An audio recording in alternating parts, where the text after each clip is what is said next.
Bismillahirrahmanirrahim. Assalamualaikum warahmatullahi wabarakatuh.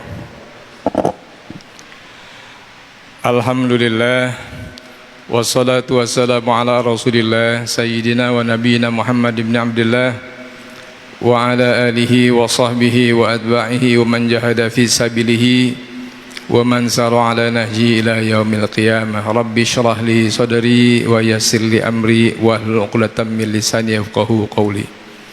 Allahumma inna nas'aluka al-futuh wal munuh war rusuh wa taubatan nasuh wa salahal jasadi war ruh, amma ba'du.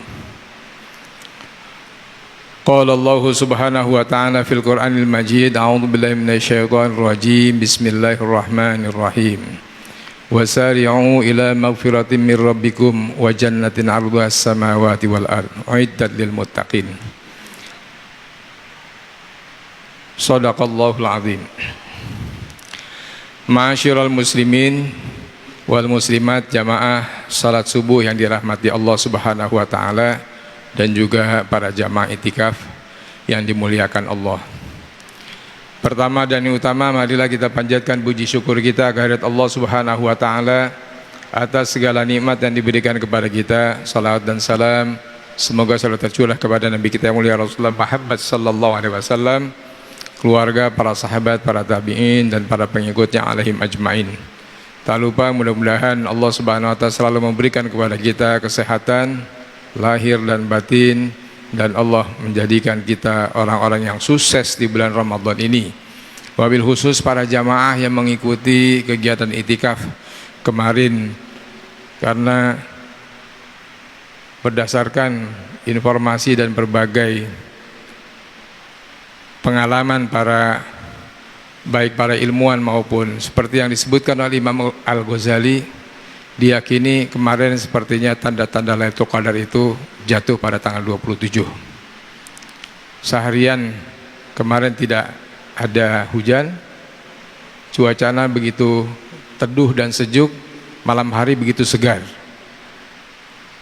Mungkin mereka yang merasakan atau para jamaah yang kemarin merasakan situasi itu, maka saya mengucapkan marhaban fi Lailatul Qadar. Mudah-mudahan Allah mengabulkan doa-doa kita, termasuk para imam yang memimpin sholat qiyamul lail kemarin dan juga sepanjang hari. Amin ya rabbal alamin. Diyakini atau tidak, begitulah kejadiannya kemarin malam. Suasananya datar sejak maghrib, tidak ada kebisingan, tidak ada angin yang kencang, biasa-biasa saja, dan bintang-bintang juga tidak terlalu tampak kemarin. Karena hujannya sudah habis sejak di hari Jumat. Setelah Jumat, sebelum Jumat habis hujan besar, dan insya Allah mudah-mudahan begitu yang disampaikan dari Imam Al-Ghazali tentang riwayat forecasting dan juga teori tajribiyah berdasarkan pengalaman atau experience para ulama. Adapun yang disebutkan oleh Mr. Carner sebagai ahli antariksa, memang begitu situasinya malam hari. Tidak ada angin kencang, anginnya segar dan sepoi-sepoi, begitu kira-kira. Tidak ada bintang, tidak ada sesuatu yang membuat heboh, meteor juga tidak ada yang jatuh. Dan itulah mungkin peristiwa dan kejadiannya. Para jamaah yang dirahmati Allah Subhanahu wa taala, tema hari ini saya ingin mengangkat tentang algoritma sukses pasca Ramadan. Karena saya orang informatika, jadi saya dekatkan dengan apa yang dilakukan teorinya oleh Al-Khwarizmi, orang-orang Portugal, kampung halamannya Ronaldo itu menyebutnya algoritma. Dia tidak bisa menyebut Al-Khwarizmi, algoritma. Algoritma itu pada dasarnya adalah tahapan-tahapan, step by step, cara atau metodologi apa yang bisa kita lakukan setelah kita sukses di bulan suci Ramadan, atau seperti kata para ulama di akhir-akhir Ramadan itu kalimat-kalimatnya kalimat yang baik dan indah, seperti Ibnul Qayyim, Imam Al-Basri atau Abu Bakar As-Siddiq ketika menyebutkan atau menceritakan tentang situasi-situasi di akhir itu seperti apa siogianya seharusnya yang dimiliki oleh kita. Misalnya ungkapan yang terkemuka dari Sayyidina Abu Bakrin As-Siddiq yang juga merupakan khalifah, yang lebih tepat lagi adalah seorang yang dijamin masuk surga oleh Allah Subhanahu wa Ta'ala. Ini berarti potret kesuksesan dari seorang manusia selain Nabi.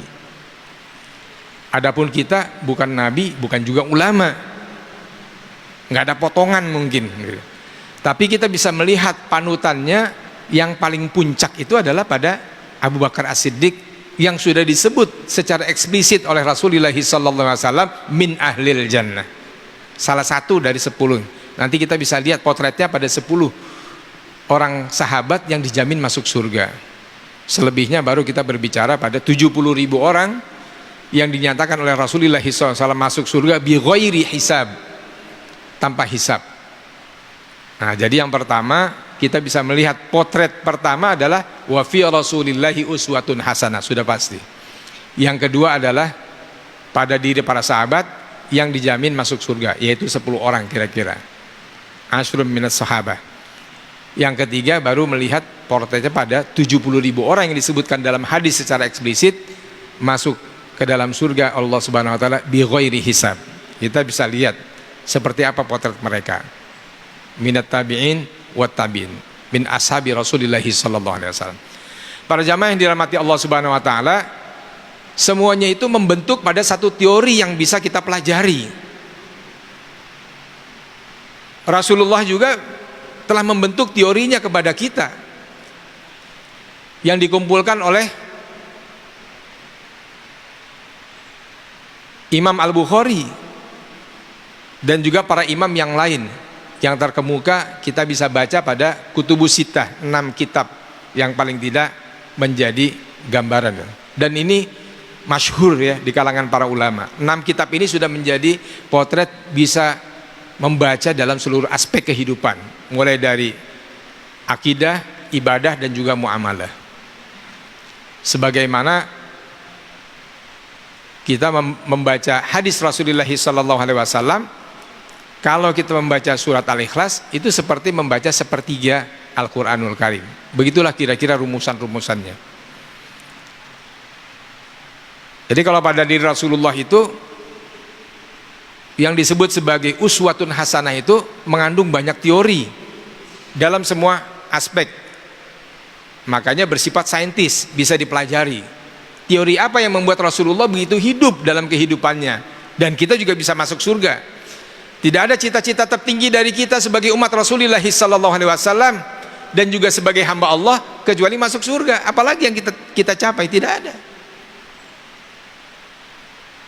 Dan Ramadan inilah momentum yang sudah diarahkan oleh Allah Subhanahu wa Ta'ala. Algoritmanya sudah jelas, teorinya sudah jelas, flowchartnya sudah jelas, jalan-jalannya step by stepnya sudah diarahkan, dan teori-teorinya sudah dibuat. Kalau kurang jelas kita bisa membaca teori dari para sahabat yang dijamin masuk surga tadi.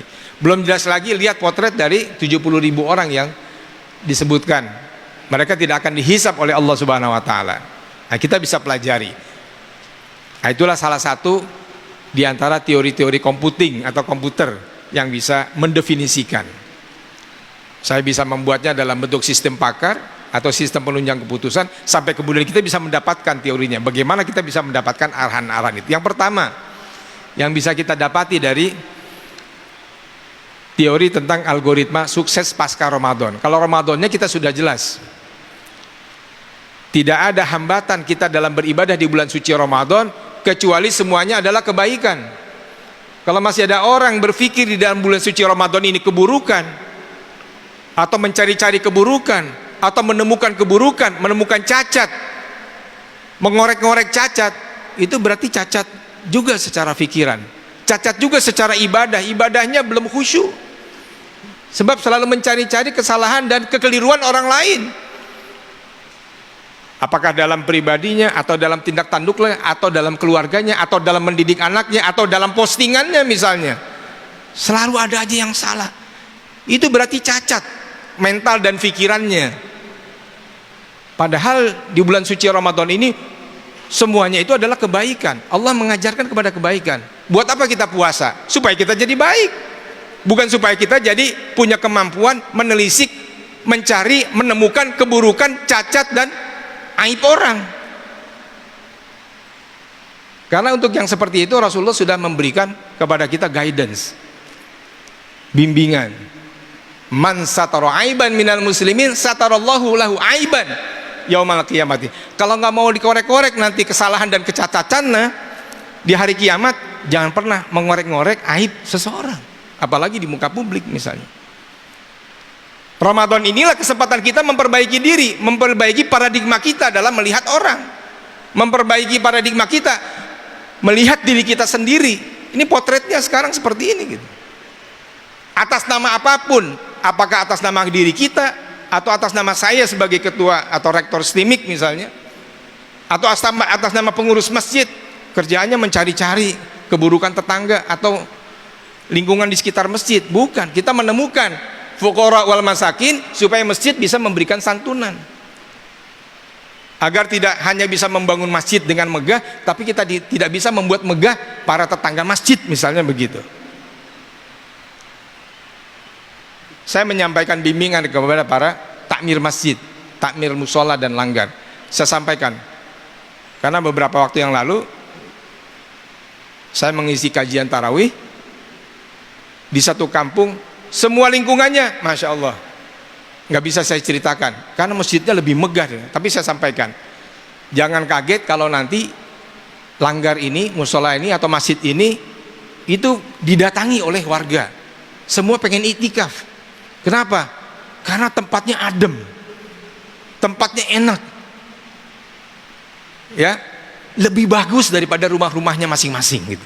Begitu kira-kira gambarannya. Mungkin juga mirip dengan tempat ini, di mana lingkungannya tidak lebih baik, orang akan memilih. Dan jangan kaget nanti anak-anak akan lebih banyak ke masjid ini, karena rumah mereka tidak lebih bagus dari di rumahnya tidak ada AC, di masjid ada AC. Di rumahnya karpetnya mungkin tipis, kalau tiduran itu masih terasa batu batanya, sedangkan di sini nggak terasa, bisa pules mungkin 12 jam bisa tidur gitu. Begitu kira-kira. Nah ini yang Allah Subhanahu Wa Taala sedang memotret kita. Hadirnya kita di bulan suci Ramadan, fasilitas yang diberikan di dalam masjid ini seperti ini berarti membuat kita ini ketagihan di dalam beribadah. Kita pengen datang lagi ke masjid. Kapan waktunya seperti ini lagi? Bisa kumpul, bisa melihat orang, selalu dalam paradigma kebaikan, enak, ke kanan ngomongnya enak, baik, ke depan ngomongnya juga bagus, ke belakang juga nggak ada ya bicara di sini keburukan, semuanya bicara kebaikan. Betul gak kira-kira? Di Ramadan ini nggak ada orang bicara keburukan, nggak ada orang mencari-cari keburukan, nggak ada. Semuanya kebaikan atas nama apapun. Masakah ada pengurus BAS misalnya mencari-cari yang belum bayar zakat, yang belum bayar infak dan sodako? Justru kalau memang dia tidak mampu, kita datangi untuk diberikan zakat dan sodako, bukan dicari-cari. Kamu salah karena belum bayar zakat, kamu keliru. Bagaimana mungkin dia bisa bayar zakat, infak dan sodako sementara waktunya maghrib dia masih di pasar? Pak, Bu, anak saya belum makan. Bagaimana mungkin saya beribadah di sini? Kewajiban kita ketika ada tetangga dari masjid ini, dia belum bisa berjamaah, itu karena perut, bukan cuma dia, anak dan istrinya juga masih lapar mungkin. Dan kewajiban kita menemukan agar tidak ada di sekitar masjid. Itulah sebabnya jamaah haji tidak diperkenankan untuk membayar diat itu di luar dari negara Saudi atau negara di mana sekitar Makkah dan Madinah. Dipastikan kemuliaan karomah Makkah dan Madinah itu tidak boleh ada fuqara wal masakin di sekitar itu, semuanya diberikan kepada mereka. Karenanya yang pertama, agar kita mudah memahami bagaimana kita juga bisa sukses pasca Ramadan, algoritmanya yang pertama adalah kita tetap beristighfar.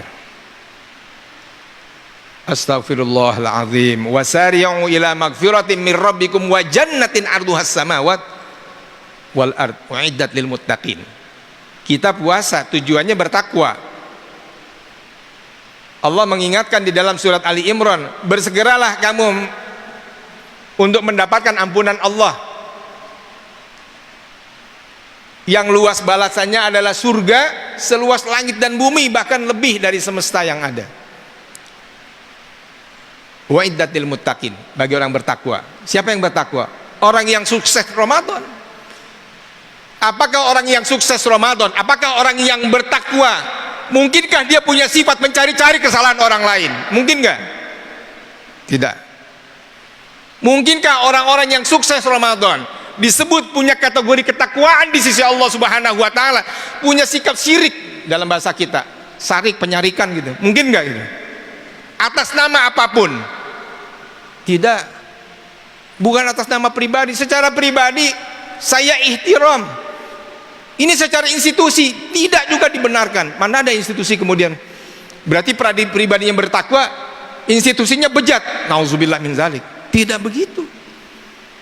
Baik kita secara institusi maupun secara pribadi harus sama-sama arahnya itu menuju jalan ketakwaan kepada Allah Subhanahu wa taala. Lurus. Apakah ada masa kepemimpinan Abu Bakar lurus secara pribadi tapi secara kepemimpinan pemerintahannya tidak lurus? Tidak ada.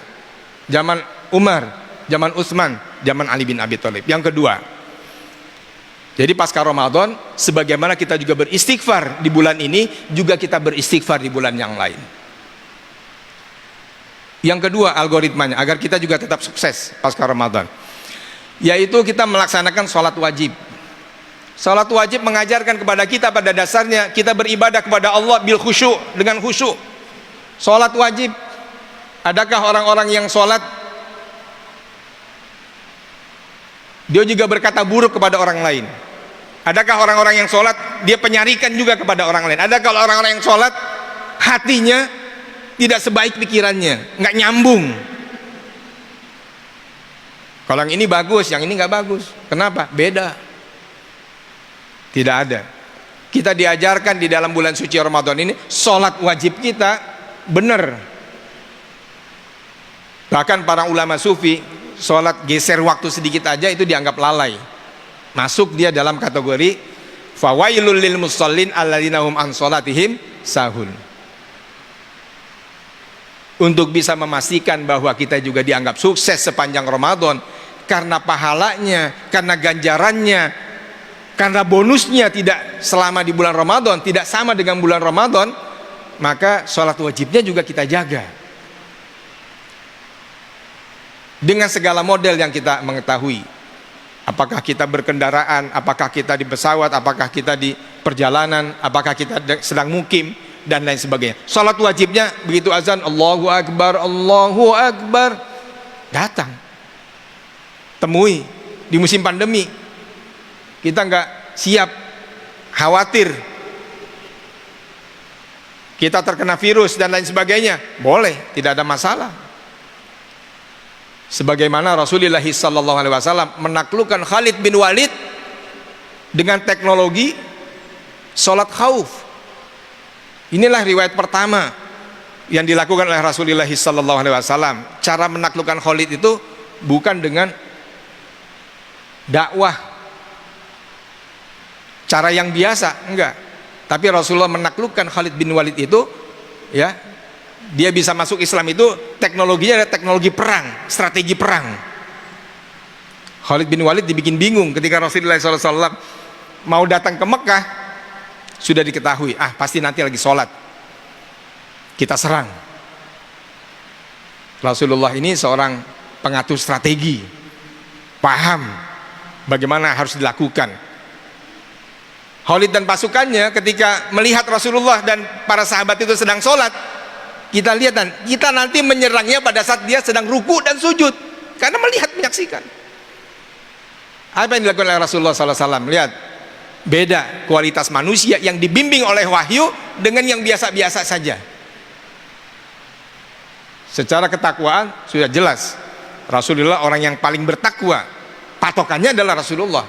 Begitu juga para sahabat yang dijamin masuk surga. Strateginya, tindak tanduknya, kesehariannya, ucapannya, memanage dan mengelola institusinya, apalagi institusi kenegaraan, itu juga seluruhnya terbimbing.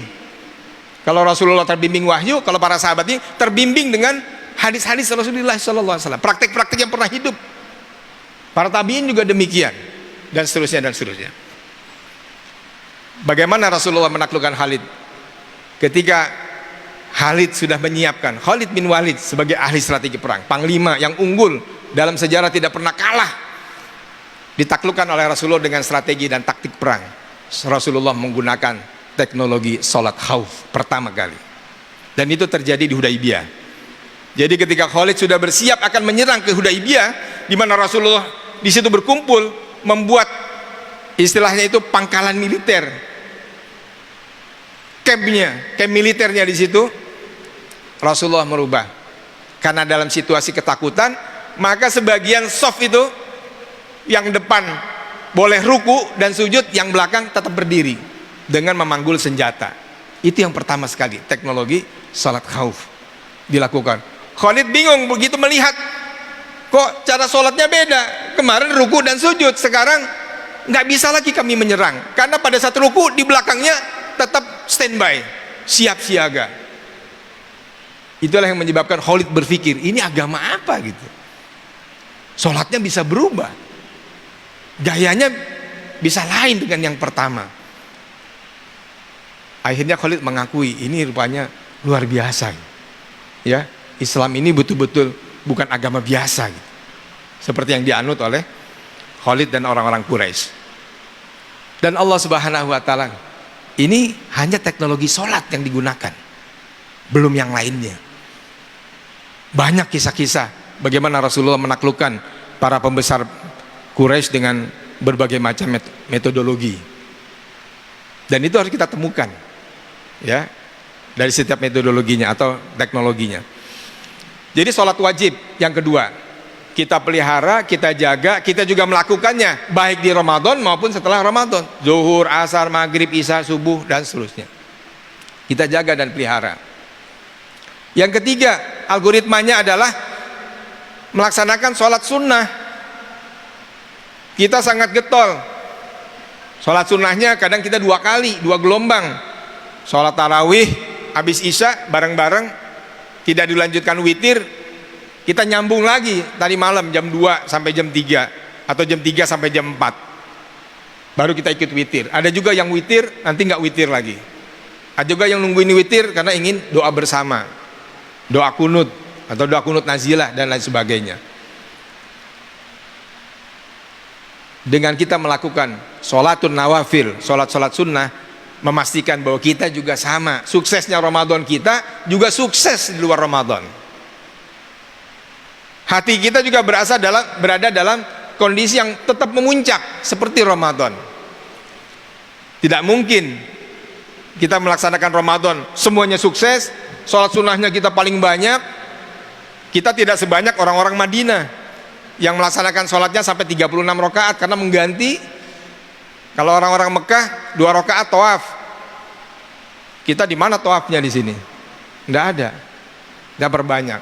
Tapi kalau kita tidak siap, boleh juga kita mengganti dengan zikir yang lain. Mungkin kita tidak sekuat saudara-saudara kita yang lain, berdiri 15 menit, setengah jam, sudah goyang-goyang kita dengan cara yang lain. Afdhalu dzikri qiraatil Quran. Sebaik-baik zikir itu adalah membaca Al-Quran. Boleh, silahkan. Karena dalam Al-Quran kalau kita hatam 1 kali sebanding dengan 1.027.000 huruf, berarti ada 10 juta kebaikan di bulan biasa. Riwayat Imam Tirmizi. Di bulan ini mumpung masih ada beberapa hari, kita geber, kita habiskan agar kita mendapatkan jutaan kebaikan. Kenapa kita memerlukan jutaan kebaikan? Karena kita tahu seorang hamba Allah sebagaimana diceritakan oleh Jibril kepada Rasulullah SAW dalam hadis riwayat Jabir, nggak cukup 500 tahun ibadahnya itu, tetap semuanya mengharapkan rahmat Allah. Rahmat Allah itu apa sih? Kasih sayang Allah. Lah kalau kita nggak punya rahmat, nggak punya kasih sayang, yang ada adalah kebencian, menatap kita kebencian, penuh kebencian, menatap status WA kita dengan penuh kebencian, menatap status media sosial kita dengan penuh kebencian. Di mana rahmat Allah? Aina rahmatullah? Di mana rahmat Allah? Betul nggak kira-kira kita sukses Ramadan? Kenapa Ramadan tidak membuat hati kita jadi tenang, hati kita jadi bersih, hati kita penuh kasih sayang dengan orang lain, pikiran kita penuh kasih sayang dengan orang lain? Berarti kita tidak sukses, karena kita tidak mendapatkan rahmat Allah. Awaluhu rahmah, wa awsatuha maghfirah, wa akhiruha itkum minan nar. Enggak ada rahmat Allah yang diberikan kepada kita, nauzubillah tsumma nauzubillah. Beristighfarlah kita kepada Allah Subhanahu wa taala. Sepertinya kita gagal kalau begitu. Padahal kita ingin sukses, lulus Ramadan, la'allakum tattaqun. Tapi kita menjadi orang yang bukan takwa, tapi ketakutan, penuh ketakutan. Takut begini, takut begitu. Nanti dia begini, dia begitu, dan lain sebagainya. Jauhkan. Kita ini ingin meraih keutamaan dan rahmat Allah Subhanahu wa taala. Yang keempat, apa algoritma dari kita sukses baik Ramadan maupun pasca Ramadan? Yaitu kita melaksanakan puasa. Di Ramadan kita puasa wajib. Saya kemarin ketemu dengan salah seorang dosen saya yang lulusan dari Polandia, ya, dosen kampus Timik maksudnya. Di Polandia itu kata beliau puasanya 20 jam, kadang-kadang 20. Kami bertanya, gimana rasanya puasa 20 jam? Biasa aja itu Pak, katanya. Alhamdulillah. Jadi dia bisa buka puasa juga sahur sekaligus gitu, langsung 2 jam lagi. Jadi buka ya puasa ya itu aja makannya gitu, sekali waktu gitu. Alhamdulillah. Nah ini betul-betul kan luar biasa panggilan keimanan. 20 jam perutnya itu tidak diisi. Nah, kita alhamdulillah di negara-negara tropis, cuman Allah Subhanahu wa taala ingin memudahkan kepada kita puasa bagi kita yang mampu. Bagi kita yang bertahun-tahun yang lalu saya sering dibacakan Al-Quran oleh ayah saya. Dia sering menceritakan, khususnya dalam ceramah-ceramah seperti ini, karena saya pengikut ayah saya dalam ceramah-ceramah. Kata beliau, wa fi anfusikum afala taqilun. Dalam diri kalian, apakah kalian tidak berpikir? Itulah sebabnya kenapa orang-orang di atas usia 40 tahun itu yang ada adalah kebijaksanaan, wisdom. Kenapa? Karena dia sudah tidak lagi dihadapkan pada masalah kehidupan yang real, tapi masalah pada dirinya sendiri. Ya, mulai ada sensor tubuh, kakinya kebas, berhari-hari nggak sembuh-sembuh. Betul nggak kira-kira? Siapa yang udah usia di atas 40 tahun? Kalau yang nggak pernah kebas, alhamdulillah gitu. Ya, bisa-bisa sebanding dengan Fir'aun yang nggak pernah sakit ya, batuk sekalipun gitu. Siapa yang tidak pernah ada kolesterol yang di atas 40 tahun ya? Kalau di bawah 40 tahun masih bisa lari-lari sebentar itu gugur kolesterolnya. Siapa yang tidak pernah asam urat di atas 40 tahun? Di sini kita tahu bahwa rahasia orang di atas usia 40 tahun, dia akan menghadapi dirinya sendiri dengan penuh kebijaksanaan. Dia wisdom. Dulu waktu masih muda luar biasa, apa aja bisa dimakan. Ya sekarang juga bisa dimakan, tapi nggak bisa banyak-banyak gitu kira-kira. Kalau dulu sepiring 2 piring, ya 1 mangkok 2 mangkok sop kambing Pak Dani itu ya. Sekarang mungkin sudah berkurang gitu, luar biasa. Ya. Ini yang terjadi, ada wisdom secara otomatis. Secara otomatis tubuh ini mengingatkan kepada kita, masih mau makan lagi silahkan, tapi besok nggak bisa jalan.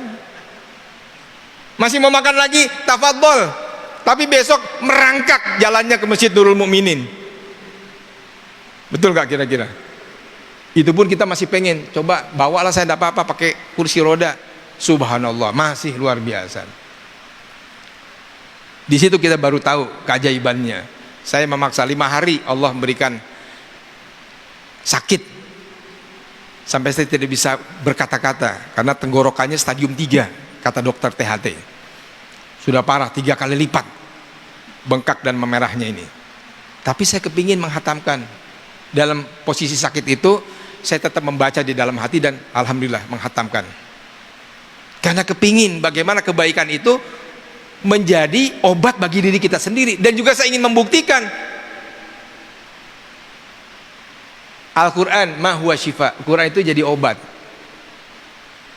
Itu kan sudah terbukti kepada Dr. Daim Al-Kahil waktu dia lumpuh, rumah sakit di Eropa nggak ada yang mampu, dia pulang ke negaranya sendiri, dia cuma minta tidurkan saya, baringkan saya, setelkan kaset Al-Quran. Satu hari, setiap hari dia hatam Al-Quran, dengarkan kaset doang karena udah nggak bisa bergerak apa-apa lagi. Mulai bergerak saraf-sarafnya. Kayak-kayaknya saya juga merasakan begitu. Begitu saya hatam satu kali, mulai enteng badan, berat badan juga kurang. Kenapa? Makan juga berkurang otomatis. Kalau kita baca Quran itu kan, tarik napas terus, keluarin lagi, tarik napas terus, keluarin lagi, tarik napas terus. Begitu mungkin kira-kira. Jadi sel-sel hidup itu, sel-sel itu hidup. Saya menyebutnya, kenapa sel itu aktif kepada Daim Al-Kahil? Karena bit-bit komputer atau bit-bit jaringan saraf itu mulai aktif lagi. Power supply-nya itu dipompakan lagi, begitu kira-kira. Kenapa komputer bisa hidup? Karena mikroprosesor, intinya CPU-nya itu ada power supply di situ. Power supply-nya itu mengalir ke seluruhnya. Bedanya kalau komputer itu pakai listrik itu kan cuma dua, plus dan minus, 0 dan 1. 0 dan 1 itu yang menentukan seseorang itu hidup atau mati. Kalau dia naik berarti itu 1, kalau dia turun berarti 0. Begitulah bit-bit itu menghidupkan. Dia membakar terus, dia masuk terus, dia menyelinap terus di dalam darah manusia yang sarafnya itu miliaran, mengaliri. Dalam ensiklopedia yang kita baca, manusia itu kalau ditarik seluruh jaringan sarafnya itu sebanding dengan 2 kali panjang bumi. Jadi kalau bumi ini dibentangkan itu kira-kira 2 kali panjang bumi. Itu menurut ensiklopedia jaringan saraf manusia. Berarti berapa? Mungkin 2 tangki darah setiap hari. Pertanyaannya, kira-kira 2 tangki darah yang memompakan itu, kira-kira teknologi mesin pompanya itu mesin pompa siapa gitu? Nggak ada. Jantung ini teknologi pompa dari Allah Subhanahu Wa Taala. Greenfus yang mau ditaruh di mana itu, di bendungan Karangmumus itu juga nggak mampu. Ya, sudah ada tempat pompanya. Kalau lihat di jembatan Agus Salim itu ada rumah pompa. Begitu dibuka pintunya nggak ada pompanya gitu, cuma rumahnya doang gitu. Yang kelima, algoritma sukses dari pasca Ramadan, yaitu membaca Al-Quran. Di Ramadan ini kita paling banyak kepingin membaca Al-Quran, paling banyak ingin menghatamkan. Kemarin kita mendengar ya bacaan dari seorang imam. Dengan gaya bacaannya, dia hatam Al-Quran dalam waktu 7 jam 38 menit. Kita kira-kira berapa menit hatam Quran? Seorang imam bisa membaca ya Al-Quran hatam 7 jam 38 menit. Di sini kita baru tahu kenapa Imam Syafi'i bisa hatam Quran sehari 2 kali di bulan suci Ramadan. Kita berapa kali sehari? 3 kali ya, masuk kamar mandi maksudnya gitu ya. Imam Syafi'i 2 kali. Kita baru tahu bagaimana cara bacanya. Saya juga mendengar gimana bacanya. Kemampuan saya baca Quran itu paling cepat 10 menit 1 juz, paling cepat itu. Itu pun juz yang sudah saya hafal. Makanya kalau sudah akhir-akhir, depan dan akhir itu cepat, 1 malam selesai ya. Biasanya para pembaca cepat Al-Quran itu ya, saya dulu punya guru 15 menit 1 juz. Itu andalan di kampung kami. Di kampung kita yang biasa hataman Quran. Jadi kalau tanya, ya Ustadz ini aja yang baca gitu, supaya cepat ya kita hataman. Karena tiap 3 hari hatam Quran. Kenapa supaya cepat hatam Quran? Karena kalau sudah hatam Quran biasanya ada makanan kendurian gitu kalau di kampung kan, rame-rame. Itu yang disukai anak-anak gitu. Ya kita juga senang gitu karena kita masih anak-anak kan. Ya tahu sendiri kan kendurian ada nasi kuning gitu dari kita. Ada ketan kuning, ada kelapanya, ada daging, macam-macam lah. Biasanya ayam juga 1 ekor gitu. Nah, baca Quran ini juga sangat luar biasa gitu. Nah, kita harus melakukannya lagi. Kita harus mengerjakannya. Seperti kita mengerjakannya di bulan suci Ramadan. Ya, yang sudah hatam berapa kali itu saya juga memancing diri. Jadi saya kalau ditanya sama anak-anak misalnya, ayah berapa hatam Qurannya? Saya usia kelas 4 SD dulu itu hatam Quran 2 kali. Jadi malu kalau sekarang ini cuma hatam 2 kali, karena waktu SD 40 tahun yang lalu hatamnya sudah 2 kali. Masa sekarang udah gede hatamnya 2 kali juga? Nggak malu gitu. Itu saya memotivasi diri saya sendiri. Kenapa dulu? Kalau hatam 1 kali hadiahnya cuma sepatu doang. Tapi kalau hatam 2 kali dari atas sampai bawah itu dibelikan sama orang tua gitu. Nah itu kira-kira. Sambil uangnya di kipas-kipas gini gitu ya. Masya Allah, kita tahu sendiri tahun itu kalau saya dapat uang 5.000 itu luar biasa gitu, udah bisa beli dari atas sampai bawah gitu. Nah itu yang saya lakukan kepada anak-anak kita juga begitu gitu, supaya mereka semangat gitu. Yang keenam adalah menghidupkan malam sebagaimana kita menghidupkan pada bulan suci Ramadan ini ya. Terakhir saya tutup, mudah-mudahan ini menjadi pegangan buat saya dan kita semuanya. Saya menasihatkan pada dasarnya kepada diri saya, karena kita ingin sukses Ramadan, menjadi pribadi-pribadi muttaqin, orang yang sukses, maka algoritma yang terakhir adalah kita tetap membiasakan zakat, infak, dan sodako. Khusus Ramadan ini zakat, di bulan yang lain zakat profesi. Kalau di zakat fitrah ini zakat profesi, infak dan sodako. Sebanyak-banyaknya kita berinfak kepada siapa saja dan terukur. Ya, saya menginspirasi kepada masjid-masjid yang saya kunjungi.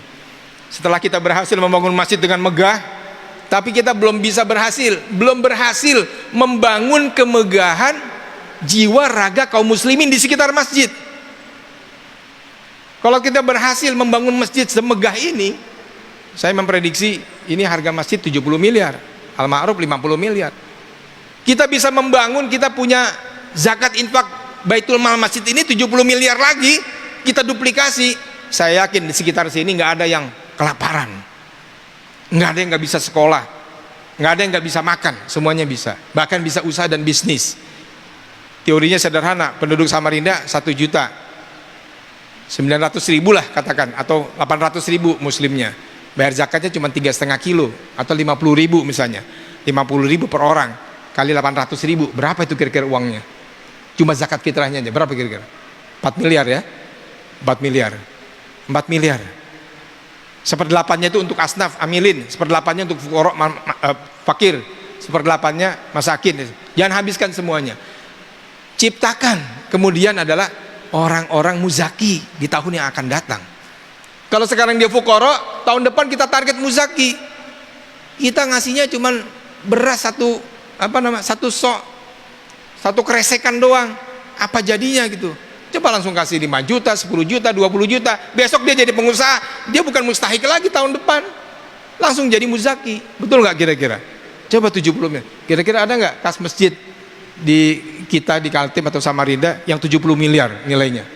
Sebagaimana kita membangun masjid ini dengan semegah-megahnya, kita bangun semegah-megahnya ekonomi umat. Demikian kira-kira. Semoga Allah memudahkan kita, dan saya menginspirasi ya kepada masjid-masjid yang saya kunjungi. Sekarang kita bangun masjid. Saya datang ke 2 masjid, ke 3 masjid kemarin. Ini kemarin masjid susah betul gitu. Sampai saya sendiri down gitu. Karena karpet masjidnya lebih baik daripada karpet langgar di tempat saya gitu. Ya. Saya bilang nggak boleh di sekitarnya tadi ya. Saya sebutkan mereka kelaparan. Perbaiki. Kalau perlu kita supply. Kita menjadi supplier utama dari beras dan kebutuhan pokok di lingkungan kita. Wallahu a'lam bishawab. Hadallakum ajmain. Assalamualaikum warahmatullahi wabarakatuh. Waalaikumsalam warahmatullahi. Baik, subhanallah ya. Ada yang mau didiskusikan atau sharing? Silakan, Pak Haji. Ya, dibantu mikrofonnya. Itu Pak Haji. Bisa berdiri Pak Haji kalau kuat.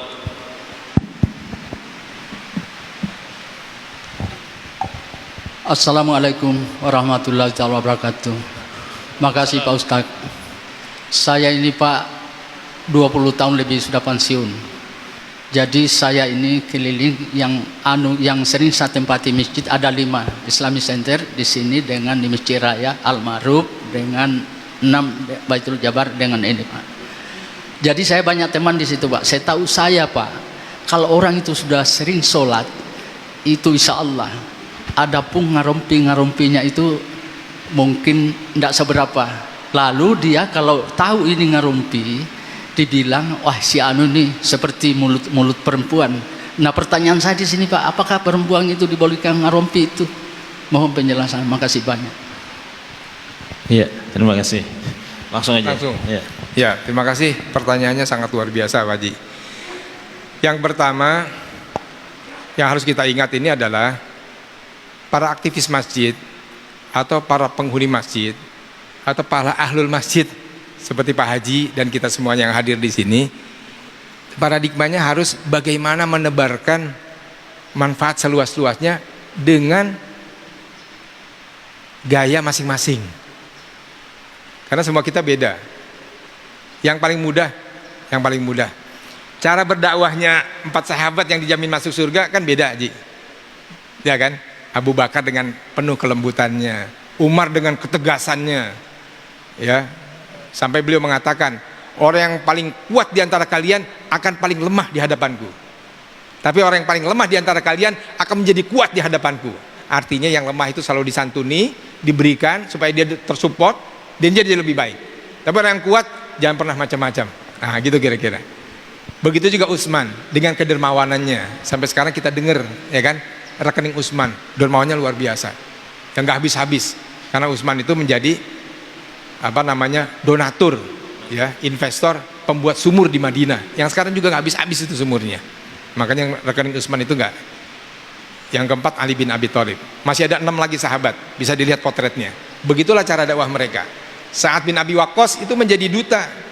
Awalnya kan dikirim oleh Sa'ad bin Abi Waqqas menaklukkan 2. Yang menaklukkan Persia itu adalah Sa'ad bin Abi Waqqas. Sebab itulah kemudian Sa'ad bin Abi Waqqas dikirim ke Cina menjadi duta dan menaklukkan juga di sana.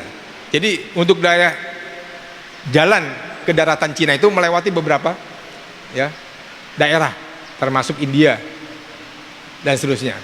Makanya kalau kita datang ke kota Guangzhou itu ada makam Sa'ad bin Abi Waqqas menjadi pahlawan Cina, didatangi oleh orang Muslim, juga didatangi oleh orang-orang Cina, orang-orang Konghucu. Dia menganggap itu adalah pahlawan Cina. Dakwahnya juga berbeda. Dan Sa'ad juga termasuk yang dijamin masuk surga. Kita bisa lihat cara model dakwahnya. Lebih luas lagi, lihat pada potret 70.000 orang yang masuk surga bighairi hisab. Jadi kalau ngerumpi itu mendatangkan kebaikan, memancing dan mengajak, paling kada Pak Haji bisa membawa dia. Mungkin kalau sekarang waktu ngobrol ngerumpinya masih banyak ngalor ngidul, sedikit-sedikit diarahkan. Insya Allah umat ini segera, ya, nanti kita lihat tahun depan kayaknya Masjid Nurul Mukminin nggak cukup Pak Haji, ya. Bahkan Islamic Center kada cukup lagi mungkin. Nah, asalkan semua kita metodenya, karena dakwah ini kan mengajak bukan mengejek, merangkul bukan memukul. Bagaimana mungkin kita mau berdakwah mukulin orang terus, ngomongin orang terus, menjatuhkan orang terus, mencari-cari kesalahan, kan nggak mungkin gitu. Begitu Pak Haji, insya Allah. Wallahu a'lam. Iya, terima kasih Pak Haji Ruslan. Ya. Ini beliau jamaah sangat aktif. Ya. Ada lagi? Ada dari sini. Oh, ada lagi. Ya, silakan.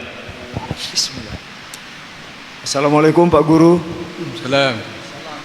Mohon izin saya bertanya. Ziarah kubur sebaiknya dan bermanfaat siang hari atau malam hari? Terima kasih Pak Guru. Assalamualaikum. Waalaikumsalam. Ziarah kubur boleh siang hari, boleh malam hari Pak. Tapi biasanya kalau kita bawa anak-anak pada ketakutan kalau malam hari Pak. Jadi siang hari kalau takut. Karena dulu kan tidak dianjurkan, ya. Ya, kuntu nahaitukum fazuruha. Dibolehkan. Apa benar Pak Guru kalau Rasulullah kebiasaan ziarah kuburnya malam hari? Wallahu a'lam. Mungkin nanti ditanyakan sama Ustaz Agus, ya. Saya pernah berjalan di malam hari Pak, jam 2 malam di kuburan di daerah Jakarta. Bergedik memang gitu. Tapi baru saya tahu kenapa saya disuruh jalan, supaya tazkiroh dengan ahli kubur gitu. Artinya siap nggak kita? Nanti bakal mati juga kayak mereka gitu. Jadi saya berjalan dari kuburan Muslim sampai kuburan Cina, kuburan Katolik, dan sepanjang itu jam 2 malam sampai jam 3 Pak. Memang ditugaskan gitu. Berjalan kaki, bukan pakai motor, bukan gitu. Gitu. Pikiran saya jangan-jangan ketemu hantu nih, tapi tidak, alhamdulillah, bismillah. Nah di situ juga ujian juga, ya mungkin tes kis buat saya, siap nggak berjalan-jalan di malam-malam gitu.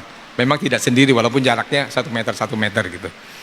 Tapi pada dasarnya ziarah kubur sekarang dibolehkan. Dulu sempat tidak dibolehkan, ya. Bahkan khawatirnya ziarah kubur malam-malam ini disangkanya nanti kita pesugihan gitu, ya kan? Ngapain datang ke kubur malam-malam? Ada yang mau dicari mungkin. Cari babat, apa itu namanya, kain kafan gitu. Kalau orang di Jawa Barat itu suka cari babat, kain kelapa gitu, apa, kain kafan ya, untuk jadi ini supaya bisa menghilang katanya begitu gitu. Ya, nah ini yang mungkin tidak diperkenankan itu Pak, khawatirnya. Pada dasarnya ziarah kubur bagi saya bisa saja karena saya pernah melakukannya. Kenapa saya melakukan? Saya ditugaskan dari pondok memang begitu Pak. Ya, jalan semuanya, bukan cuma saya, semuanya gitu. Untuk tahu ya, menguji apa namanya, menguji batin kita nih, ya kan, kita siap atau tidak gitu di kuburan malam-malam sendiri walaupun berjarak 1 meter masing-masing gitu. Nah, dan jalannya zigzag gitu Pak, terus pokoknya kayak kita shop ini jalan gitu, jalan untuk memutari gitu kan, nggak boleh melangkahi kuburan gitu kan gitu. Nah itu insyaallah gitu Pak, secara syariah nanti ada imam kita di sini bisa menjelaskan benarkah Rasulullah pernah berziarah di malam hari. Wallahu a'lam. Ya, baik. Alhamdulillah, demikian kaji kita untuk pagi ini. Mudah-mudahan Allah Subhanahu wa taala memberikan keberkahan hidup buat kita semua yang senantiasa bersemangat dalam ibadah sunnah maupun ibadah fardu lainnya.